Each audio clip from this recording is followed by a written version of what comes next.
Welcome back, Pauls. Are you thrilled what is going to happen in the next chapter? Let's go straightly to the chapter. It's chapter 5, a puzzling interview. For several seconds, Nathan Gomber stared at Nancy in disbelief. You? He cried out finally. You didn't expect to find me here, did you? She asked coolly. I certainly didn't. I thought you'd taken my advice and stayed with your father. Young people today are so hard-hearted. Gomber wagged his head in disgust. Nancy ignored Gomber's remarks. Shrugging, the man pushed his way into the hall. I know this. If anything happens to your father, you'll never forgive yourself. But you can't blame Nathan Gomber. I want you. Still, Nancy made no reply. She kept looking at him steadily, trying to figure out what was really in his mind. She was convinced it was not solitude for her father. Nathan Gomber changed the subject abruptly. I would like to see Mrs. Turnbull and Mrs. Hayes, he said. Go call them. Nancy was annoyed by Gomber's crudeness, but she turned around and went down the hall to the dining room. We heard every word, Miss Flora said in a whisper. I shan't see Mr. Gomber. I don't want to sell this house. Nancy was amazed to hear this. You mean he's the person who wants to buy it? Yes. Instantly, Nancy was on the alert. Because of the nature of the railroad deal in which Nathan Gomber was involved, she was distrustful of his motives in wanting to buy Twin Elms. It flashed through her mind that perhaps he was trying to buy it at a very low price and planned to sell it off in building slots at a huge profit. Suppose I go tell him you don't want to sell, Nancy suggested in a low voice. But her caution was futile. Hearing footsteps behind her, she turned to see Gomber standing in the doorway. Howdy, everybody, he said. Miss Flora, Aunt Rosemary, and Heller showed annoyance. It was plain that all of them thought the man completely lacking in good manners. Aunt Rosemary's jaw was set in a grim line, but she said politely, Helen, this is Mr. Gomber. Mr. Gomber, my niece, Miss Corning. Pleased to meet you, said their caller, extending a hand to shake Helen's. Nancy, I guess you'll meet Mr. Gomber, Aunt Rosemary went on. Oh, sure, Nathan Gomber said with somewhat raucous laugh. Nancy and me, we have met. Only once, Nancy said pointedly. Ignoring her rebuff, he went on. Nancy Drew is a very strange young lady. Her father is in great danger, and I tried to warn her to stick close to him. Instead of that, she was out here visiting you folks. Her father is in danger? Miss Flora said worriedly. Dad says he's not, Nancy replied. And besides, I'm sure my father would know how to take care of any enemies. She looked straight at Nathan Gomber as if to let him know that the Drews were not easily frightened.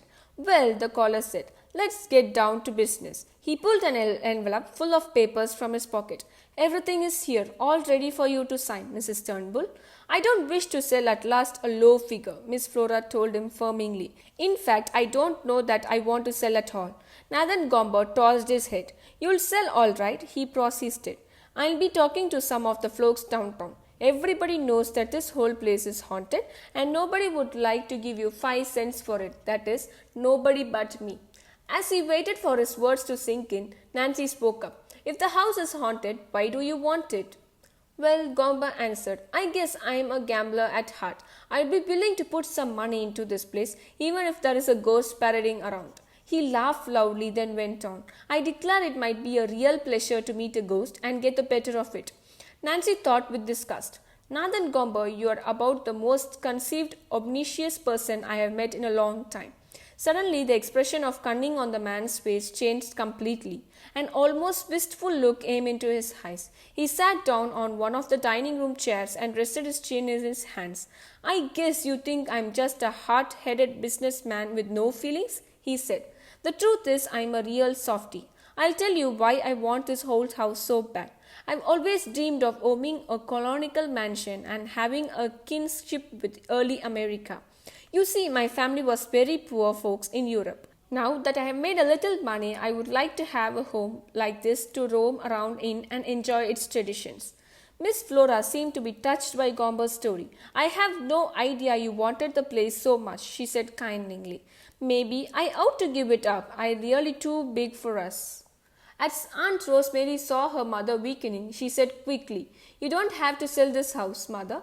You know you love it. So far as the ghost is concerned, I'm sure that the mystery is going to be cleared up. That you would be sorry you have parted with Twin Elms. Please don't say yes. As Gomber gave Mrs. Hayes a dark look, Nancy asked him, "Why don't you buy Riverview Manor? It's a duplicate of this place and it's for sale. You probably could purchase it at a lower price than you could sell this one." "I've seen that place," the man returned. "It's in a bad state. It would cost me a mint of money to fix it up." "No, sir, I want this place and I'm going to have it." This bold remark was too much for Aunt Rosemary. Her eyes blazing, she said, "Mr. Gomber, this interview is at its end. Goodbye." To Nancy's delight and somewhat to her amusement, Nathan Gomber obeyed the order to leave. He seemed to be almost meek as he walked through the walls and let himself out the front door. "Of all the nerve," Helen burst out. "Perhaps we shouldn't be too hard on the man," Miss Flora said timidly.